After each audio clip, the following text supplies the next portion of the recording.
Alright, we're going to do a quick tutorial on how to blend, specifically using the small circular motions, which work really well for getting into those teeth of the paper with the pencil. So again, like we talked about, the paper is made with these teeth, and how big and how small the teeth are depend on the type of paper you buy. But then as you color, eventually the more color you add, the more layers you add, the more you start to flatten the teeth out of the paper by just physically grinding in that Prismacolor on top. And once you do that, you flatten the teeth out of the paper completely. You can no longer add any more Prismacolor to it. It's not like painting where you can continue to layer and layer and layer. Once the paper is done, it's done.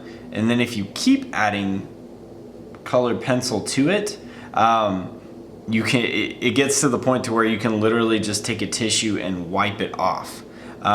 So once you flatten the teeth out, you're done. You can't change anything, you can't add anything, and like I said, this stuff is very hard to erase, nearly impossible unless you have an electric eraser, but even then there's no way to completely get rid of it.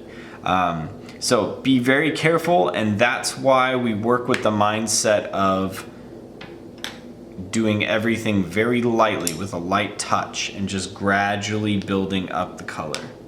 So we're gonna do orange, and looking at my cheat sheet from highlight to tone, we're gonna do a canary yellow, Spanish orange, and orange. So if the shape is orange, then that's sort of gonna be the overall tone of the piece. So I'm gonna start with yellow, because I like working with lighter colors first.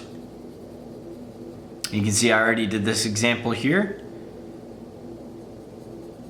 Truth be told, the video stopped recording on me because my battery died.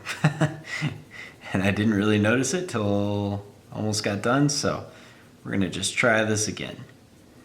All right, so I'm gonna lightly add in that, just with those small circular motions.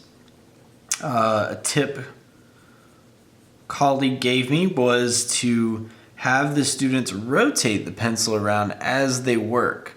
So that way they have to spend a lot less time sharpening their pencil, and they also make the pencils last a lot longer. So a constant thing to remind your students about and to hassle them over to do. Small circles, and again, always have a sharp pencil while you're doing this.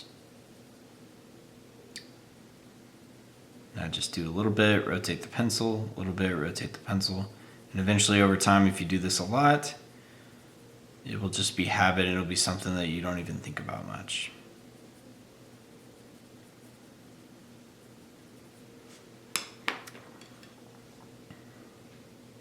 Now we're going to talk about a term in a little bit called burnishing. And what that simply means is going back to what I talked about at the beginning, which is when the paper is completely flattened out through pressure and through adding multiple layers of color. That is called burnishing.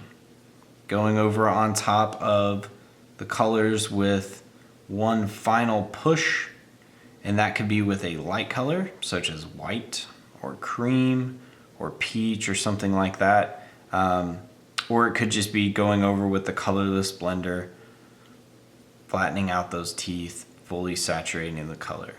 But you always want to make sure you have plenty of layers first before you get to that. All right, there's some orange. And I'll try to speed this up so that you guys don't lose your minds, but you're also welcome to kind of get started on your own if you would like. So you're not just sitting here staring at me coloring this circle in. All right, so now I'm just going to apply a little more pressure this time, to kind of bringing that sphere to full saturation. And my light source is up here to the top left, so that's what I'm paying attention to as well. And all Prismacolor is constantly switching back and forth from one pencil to another, back and forth, back and forth. That is something that you must do.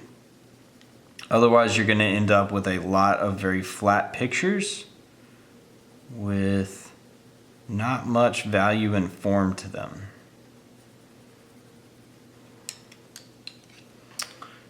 Back in with orange. Just adding light layer upon light layer. And this is not Bristol board, this is just regular cardstock.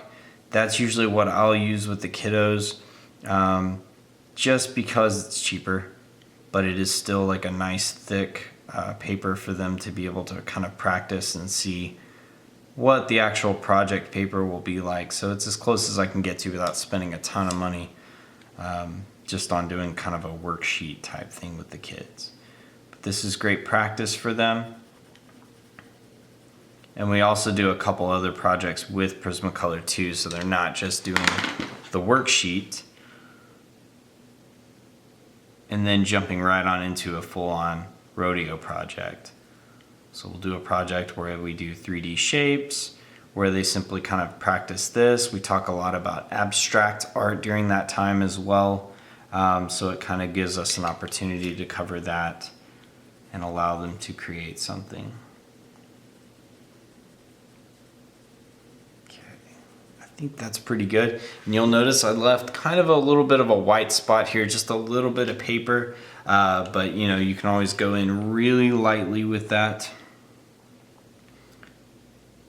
Canary yellow, just to add in just a touch, just to make it really soft. Okay, I think that's pretty good. All right, and by the way, this little guy right here is called a pencil extender. And whenever your students are using the pencil, sometimes they start to get really, really small, like this white one. And so, you know, but we try to use these pencils all the way up to the nub, so we could get all the way down to like here. And so having these on hand are really helpful, for personal art. If for your personal home, I would suggest investing in at least 5 to 10 of them and just have them in the jar ready to go. And that way you can get the most out of your pencils. Okay, we're gonna now scooch on over to that shadow combination for the core shadow. So I'm gonna come in very lightly with that indigo blue.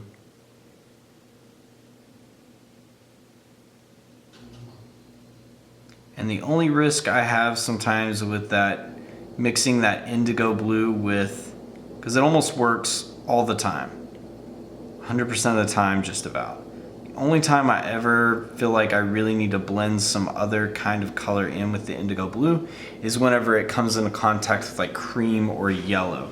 And that gets me all the time. Sometimes it gets me into trouble because blue and yellow together make what? Green. And that will jack up a project really quickly if all of a sudden you have this green color in there that's not supposed to be. So that's one thing I have to really be careful about. I'm gonna come in with that Tuscan red color and just blend in with that indigo blue.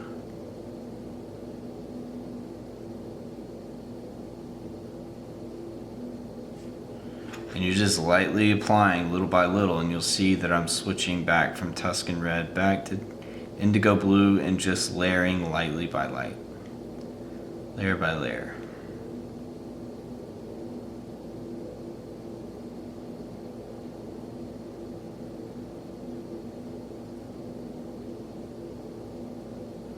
All right, now we're getting somewhere. And then when I start to get to the points where I think I'm gonna add just some of that crimson red in there as well.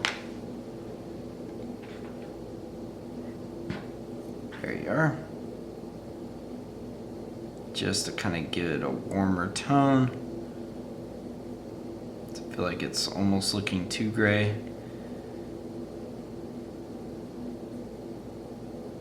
All right.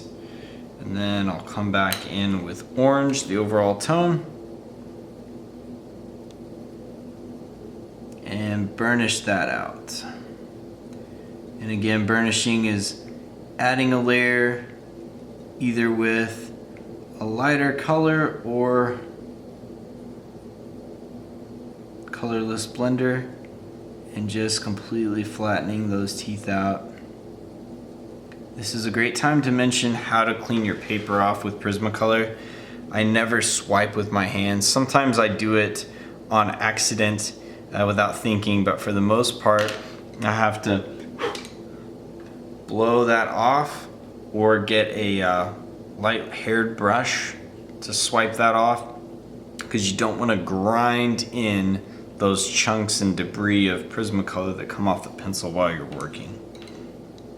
All right, and just gonna clean this up a little bit. There's some swirlies I've got in there I really don't want to have, so I just need to come in again with a sharp pencil and just keep working over those curves. So that's really all you need to do if you start to have those like hard edges pop up, which we always see our students do, especially when they start doing shadows. We really want to pay attention to form, and so that's one of the things that we have. And then sometimes I'll come in and just add white if I feel like it, just to kind of brighten it up a little. White is a big key if you don't have a colorless blender for burnishing. Now you can see how some of that color is just really blending together well, very smooth.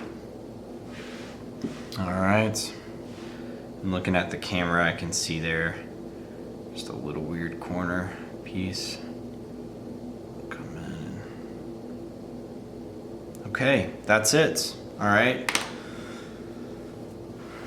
Any questions about that, just let me know. And then usually for the shadow here, I just kind of, if you really want to talk